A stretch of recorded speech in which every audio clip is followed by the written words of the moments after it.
For example, I say that smoking causes lung cancer, so I should prove it. For that, what I do is I do a cohort study. Cohort study is nothing but I take 100 smokers and follow them for 20 years. Because lung cancer is not going to develop in a day. I follow up these patients for 20 years. This is just an example. You can follow as much as you want.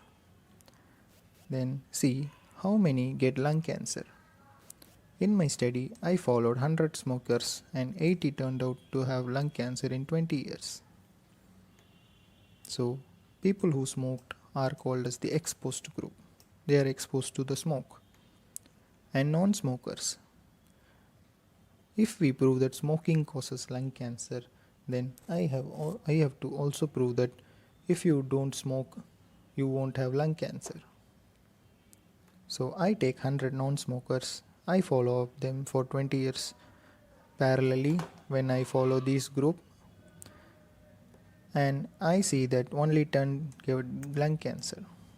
So I found that if you don't smoke, the chances of lung cancer is less. These are non-exposed group.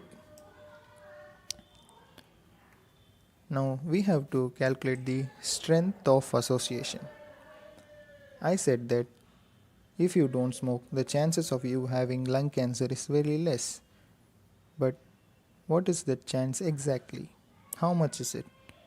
So that's how we calculate the strength of association, to see how much it is connected.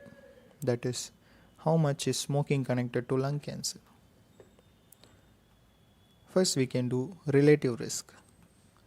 Relative risk is incidence of disease in exposed by incidence of disease in non-exposed. Here if you see incidence of disease, lung cancer in exposed, incidence is 80, exposed or 100. So 80 by 100. Then incidence of disease in non-exposed. If you see 100 or non-exposed, but incidence of disease is only 10, so 10 by 100. If we do the calculation, we get relative risk as 8. So we say that smokers have 8 times higher chance of having lung cancer compared to non-smokers. This is how exactly you are required to tell. Now, this relative risk, if you are getting more than 1, for example in this case relative risk is 8, then that is association present. If relative risk is 1, then there is no association. If relative risk is less than 1, then there is inverse association. That is, the risk factor is actually protecting the patient. For example, you might have learned that smoking is protective in ulcerative colitis, because when the study was done, the relative risk was less than 1. So they said that if you smoke, the chances of you having ulcerative colitis is less. So this is relative risk. We can also do attributable risk. Attributable risk is incidence of disease in exposed minus incidence of disease in non-exposed divided by incidence of disease in exposed into 100.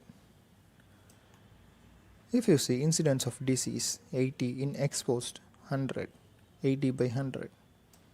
Incidence of disease in non-exposed 10 by 100. Then again in exposed 80 by 100 into 100. We get 88%. We can say that 88% of lung cancer is attributed to smoking. Then next we do population attributable risk. In this we do incidence of disease in total, incidence of disease in non-exposed divided by incidence of disease in total. If you see total, there are 200 samples. 100 are exposed group, 100 are non-exposed group. So we have 200 samples or 200 subjects. In that 200, how many got lung cancer? 80 plus 10, 90. So 90 by 200 divided by 90 by 200 minus 10 by 100, that is incidence of disease in non-exposed.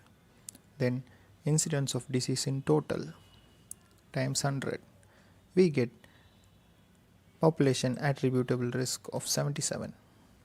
So this means if we eliminate smoking, there will be 77% reduction of new cases in lung cancer in the population. That is population attributable risk.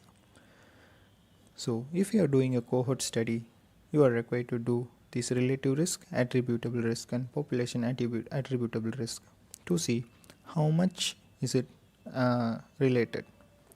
Then next we can do case control study.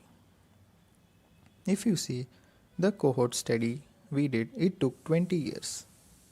So it is a bit time consuming. So it is not advised, no, it is very difficult and costly for people to do. So what people did is case control study. Instead of following up patients, they directly took 100 lung cancer patients and they asked his history and saw how many were smokers. They also took 100 healthy people and asked history how many were smokers.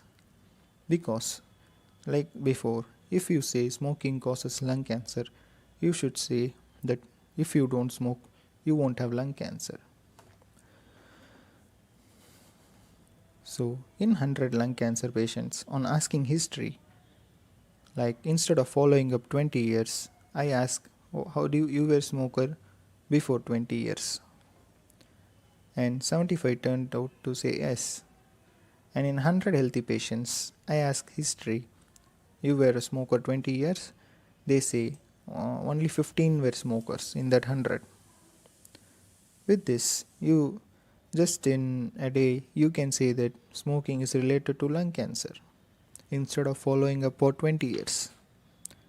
But these also have some advantages and disadvantages. Case control study has many different names.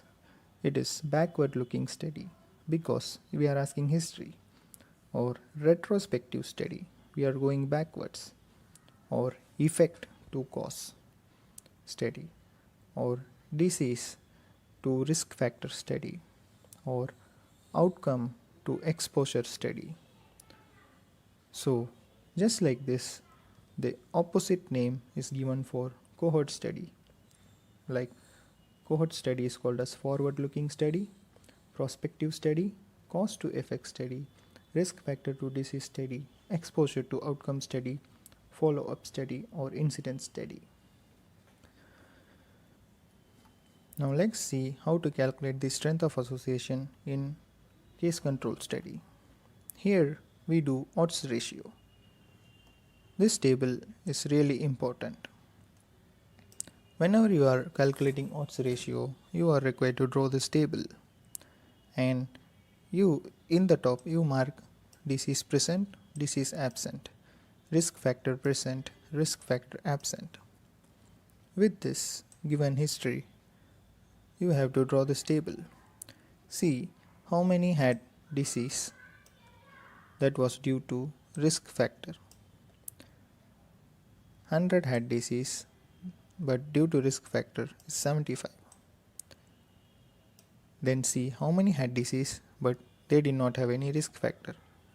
Like how many had lung cancers but they did not have smoking, that is 25, because 75 were smokers in the 100 lung cancers. So 75 minus 100 is 25. 25 were non-smokers, yet they developed lung cancer.